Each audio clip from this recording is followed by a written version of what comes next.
We are a family. We are Liverpool. This means more.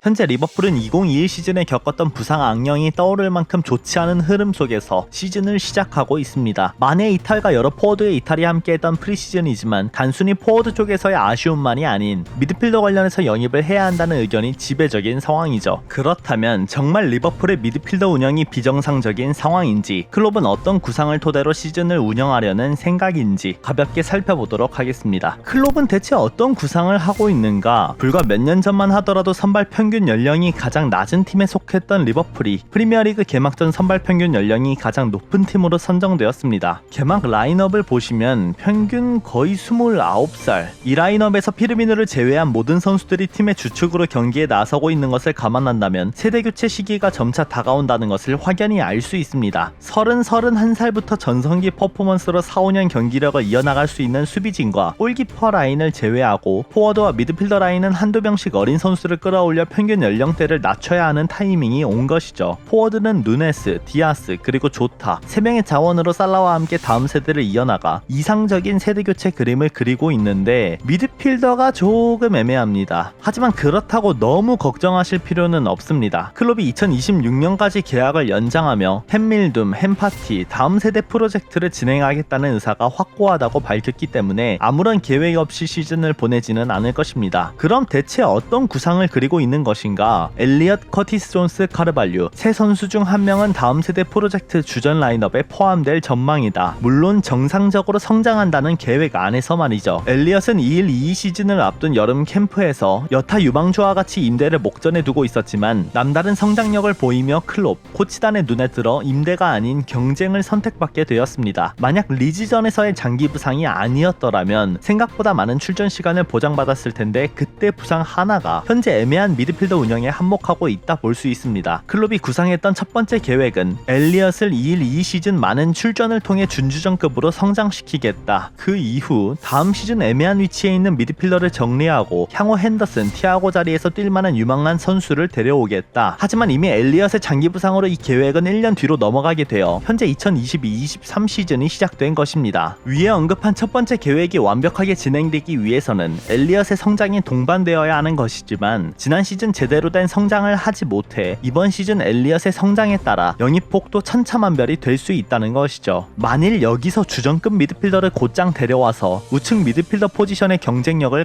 강화시킨다면 단순 전력만을 생각하는 팬 입장에서는 좋을 수 있겠지만 유망주 라인을 성장시키겠다는 클롭의 계획 안에서는 영입은 유망주 성장 포기라는 의미로 해석할 수 있다 보니 만일 다음 시즌 주전급 미드필더 2명 이상을 데려온다면 커티스 존스와 엘리엇이 주전으로 도약할 확률보다 이적생의 활약을 더 기대하게 된 것이라 해석할 수 있겠죠. 따라서 클롭은 엘리엇을 잠재적인 오른쪽 미드필더 포지션, 윙포워드 포지션에서의 성장을 통해 세대 교체를 준비하고 있다는 것입니다. 6번 포지션은 아직 왼쪽 오른쪽에 비해 급한 상황은 아니라서 2-3년의 여유가 더 있겠습니다만 문제는 왼쪽입니다. 티아고가 잦은 부상으로 출전하지 못하던 시기에 커티스 존스가 치고 올라오는 것을 기대했건만 존스 또한 여러 부상에 시달리며 전혀 성장하지 못했습니다. 따라서 벨링엄에 대한 관심을 이미 밝혀버린 리버풀 입장에서는 사실상 커티스 존스는 주전급으로 성장하기 어렵다라고 해석하는 게 아닌가 싶습니다. 왼쪽과 중앙에서 다양한 포지션을 소화할 수 있는 벨링엄을 데려와 엘리엇, 파비뉴, 벨링엄 가장 이상적인 공수 밸런스를 구성하려는 것이죠. 이제 고작 03년생의 엘리엇과 벨링엄, 90-91년생의 핸더슨과 티아고에게 튜터링을 받으며 2년가량만 경험을 더 쌓게 되면 완벽한 세대 교체를 했다고 볼 수 있겠습니다. 그렇게 되면 이때 6번 포지션 영입을 준비하며 차례차례 안정적인 리빌딩이 완성된다 볼 수 있죠. 따라서 현재 클롭이 구상하고 있는 계획이 그대로 이어지려면 이번 시즌 엘리엇은 주전급 도약 가능성을 보여줘야만 한다. 엘리엇이 성장해야만 오른쪽에서의 영입은 밀어둔 채 왼쪽 벨링엄에게 큰 투자를 할 수 있다. 그럼 두 번째로 클롭은 체력 안배를 어떻게 하고 있는 것인가? 2021 시즌 말도 안 되는 줄부상으로 인해서 수비진은 물론 미드진까지 초전박살나버리는 상황을 두 눈으로 봤던 클롭은 더더욱 로테이션을 강화시켰습니다. 우선 주전 선수들의 체력을 어떻게 관리하는지 간단히 지난 시즌 프리미어리그 내 벤치 활용도와 관련된 기록을 보시면 벤치 선수를 활용한 횟수, 대략적인 기록이 나와 있습니다. 리버풀은 111회로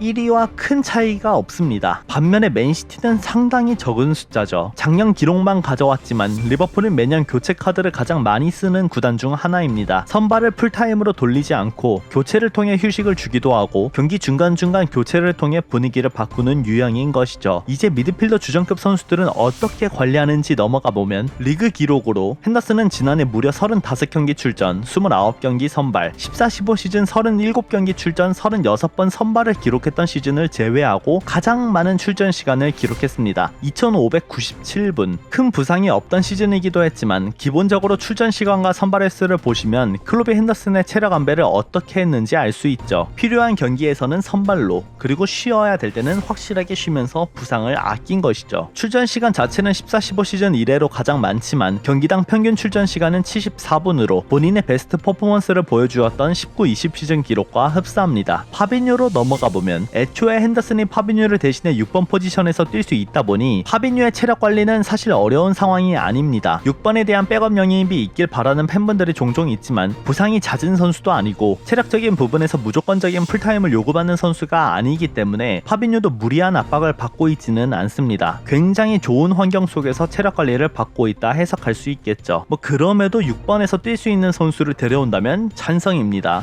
한 2년 정도 교체를 왔다 갔다 하면 되겠죠. 다시 티아고로 넘어가서 관리를 받고 있는 것은 맞지만 그렇다 해도 출전 시간이 너무나 짧습니다. 선발로 출전하는 횟수도 적고 출전 시간도 적고 주전으로 나서는 선수가 이 정도의 출전 시간을 보여주는 건 굉장히 치명적이라 볼 수 있죠. 다만 티아고가 출전했을 때의 효율이 말도 안 되다 보니 이를 다 상쇄하고 있는 것인데 이번 시즌 많은 출전을 가져가지 못한다면 자연스럽게 주전 자리는 추가 영입되는 선수에게 물려주지 않을까 싶습니다. 클럽은 주전급 선수들의 체력 안배를 통해 리그 챔스 그리고 중요한 컵대회 4강 결승에서의 효율을 높이고 있습니다. 핸더슨과 파비뉴는 특히나 중요한 매치업에서의 출전을 위해 체력 안배를 받고 있다 보니 그 외 경기에서 유망주 선수들이 출전하여 경험을 할 수 있는 기회가 상대적으로 많습니다. 클롭은 이러한 기회를 통해 엘리엇, 커존, 카르발료와 같은 선수를 키워나가려 하는 것이고 애매하게 20 후반에 근접한 주전급, 로테이션 자원을 데려오는 것을 선호하지 않고 있죠. 티아고는 극히 드문 케이스로 영입된 것이지 앞으로 이러한 선수가 리버풀에 합류하는 건 보기 힘들 겁니다. 아무튼 이러한 출전 정보를 통해 미드필더 주전급이 혹사를 당한다는 해석은 하기 어렵습니다. 현재 구성적으로는 엘리엇, 커존, 카르발료에게 기회가 많이 주어질 전망이니 기회를 반드시 잡아야만 리버풀에서의 커리어를 이어나갈 수 있다. 마지막으로 앞으로의 전망. 무조건적인 영입을 바라시는 팬분들이 많지만 기본적으로 클롭은 영입을 통해 주전급을 곧장 데려오는 것을 선호하는 감독이 아닙니다. 데려오더라도 성장 가능성이 높은 자원을 데려와 주전으로 올리길 바라지 25, 26살의 전성기에 놓여진 선수를 데려와서 곧장 스쿼드에 포함시키는 것을 선호하지는 않죠. 하지만 정말 해당 포지션에서 특출난 선수가 보인다거나 팀 내 유망주나 다른 선수들이 해당 포지션에서 주전급으로 도약할 수 없을 거라 생각이 들면 영입을 하는 편이죠. 따라서 현재 클롭은 본인이 추구하는 방향대로 행동을 취하고 있습니다. 키울 만한 선수가 있는지 이적 시장을 살펴본다. 팀 컬러에 맞는 선수가 아직 이적 명단에 오르지 않았다. 그러면은 팀 내 유망주를 성장시킨다. 주전급으로 이들이 성장하지 못한다면 타이밍을 보며 입맛에 맞는 주전급 선수를 데려올 것이다. 체인벌린과 케이타를 곧장 판매하지 않은 것은 해석에 따라 불만이 나올 수 있겠지만 애초에 누군가 영입하는 순간 엘리엇, 커티스 존스, 카르발료의 출전 시간이 영입생에게 향하게 될 것이라서 클롭의 계획상